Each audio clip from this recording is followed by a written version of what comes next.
All our problems stem from thought.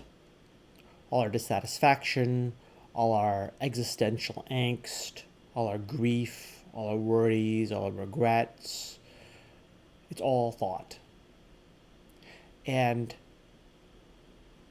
it's not just thought per se that's the issue, it's a particular structural quality of thought, which, in spiritual parlance is called identification.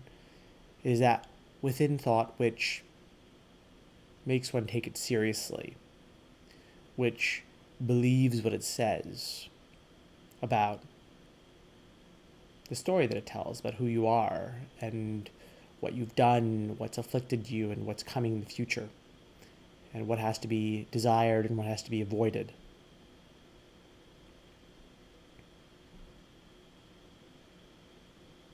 Thought is affected by this identification with it. And the basic structure of spiritual practice is to look into this identification. That's what inquiry is, that's what surrender is. They both attempt to examine what it is that thought is referring to when it's telling a story about this individual, this person who is affected by all the things that thought says they're affected by.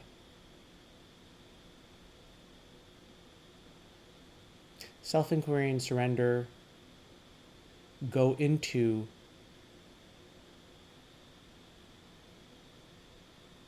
what the thought could possibly refer to by seeing the contrast between the thought and that which is aware of the thought.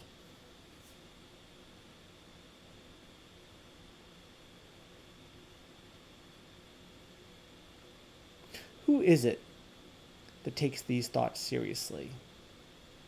Who is it that is affected by this thing called identification with the mind and the body? Who is it that's affected by suffering generally or by existential questions?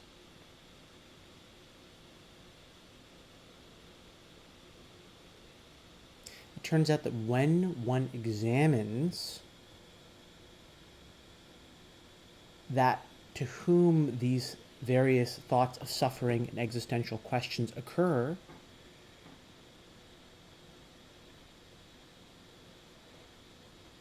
the whole puzzle is itself set out in thought.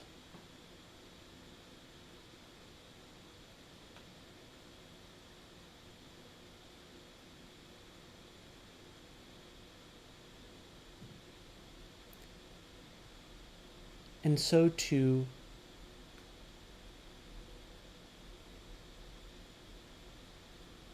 cut the sting of the puzzle, we differentiate or discern between the thought and the one to whom it occurs. And that differentiation through our attention cuts the sting of the thought and returns us to a relative silence or a relative quiet mind. And then another thought comes up. And that thought might be something like, well, how long do I have to keep concentrating? Or what about all the questions I had? Or when do I get the special insight called enlightenment? Or any number of things, right? And then we cut that thought up too. We cut it up not by attempting to stop it or repress it, but by returning our attention from the thought to the source against which that thought occurs. It's the same principle in both surrender and self-inquiry. In surrender, you ignore thought, which means you back into that source. In self-inquiry, you actively seek the source by attempting to chase the I. But in either case, we are cutting the thing about the thought that takes it seriously, because you can't take the thought seriously if you don't identify with the thought. And identification of the thought means not seeing the background against which it occurs. believing that you're the one to whom it refers. You cannot believe that you're the one to whom the thought refers if you see the background against which the thought occurs.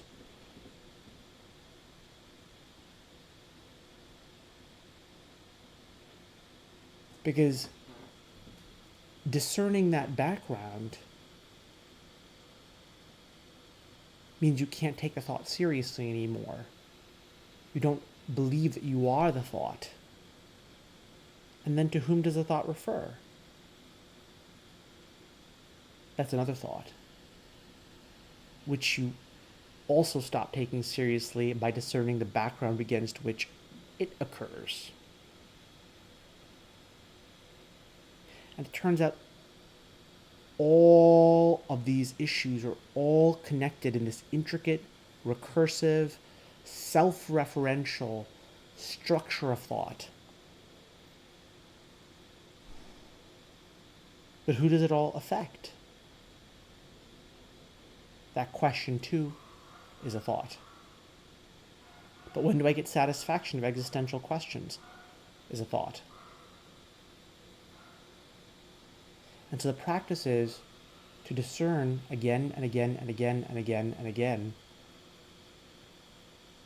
through inquiry or surrender the distinction between yourself and the story that's being told in these thoughts.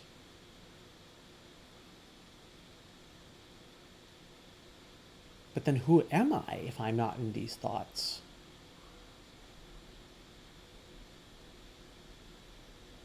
One could give the traditional answer that's given in Vedanta, which is that one is the witness of waking, dreaming, and deep sleep, that one is the unchanging, the pure, the stainless, the complete,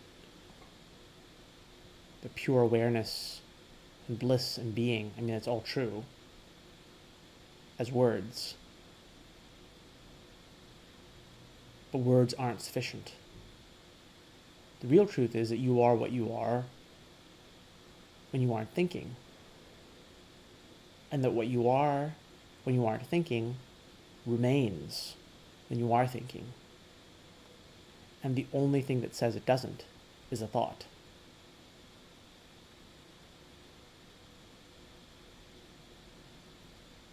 So this whole thought-based perspective, which creates the illusory structure of the person, and out of that structure the person creates this complicated, illusory quest for liberation, is not solved by believing in the assumptions with which it begins, but by cutting those through the process of concentrated discernment through inquiry or surrender at every waking moment.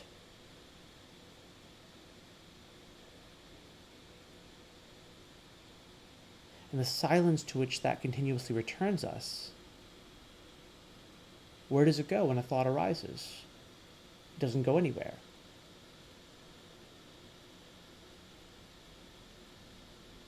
There's only the thought of it going somewhere. There's only the thought of dissatisfaction arising. There's only the thought of unsatisfied curiosity.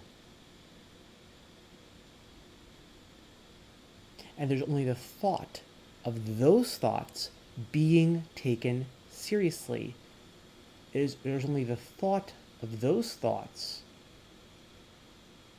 being this thick veil of ignorance that affects a somebody, a seeker. So what it really means to cut the veil of ignorance is to see through that assumption. But to see through that assumption requires intense concentration and practice. The end of that concentration and practice will be to question this whole thought structure set of assumptions about what the search is, whom it affects, and what it means to leave it. One cannot leave what one has never entered. There is no one who has been affected by this set of thoughts. There's no one, therefore, who even discerns that fact. That would be another thought. So there is a breaking of this perspective, this thought thought-based perspective. There's a recognition of the silence that exists whether or not there appears to be thought. And this very breaking and this very recognition are themselves thought. Because what is eternal and unaffected by those processes. And yet to get to that recognition, which is ultimately recognized to be illusion, it requires intense effort and concentration. This is, of course, again, the paradox of the spiritual seeker.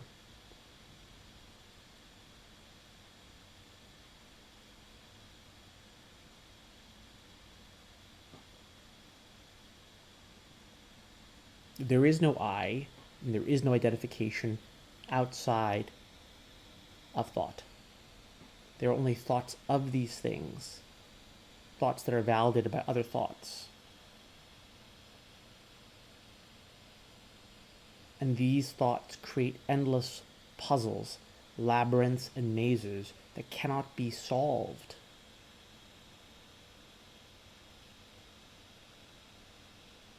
So it's only by exiting that entire way of looking at things.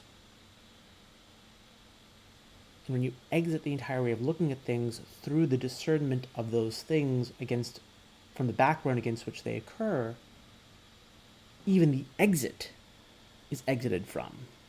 There is no exit, because there is only what always has been the case, eternally, timelessly, which you are right now.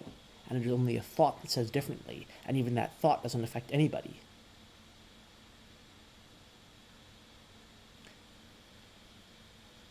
And to revisit that fact through inquiry and surrender over and over again is the practice.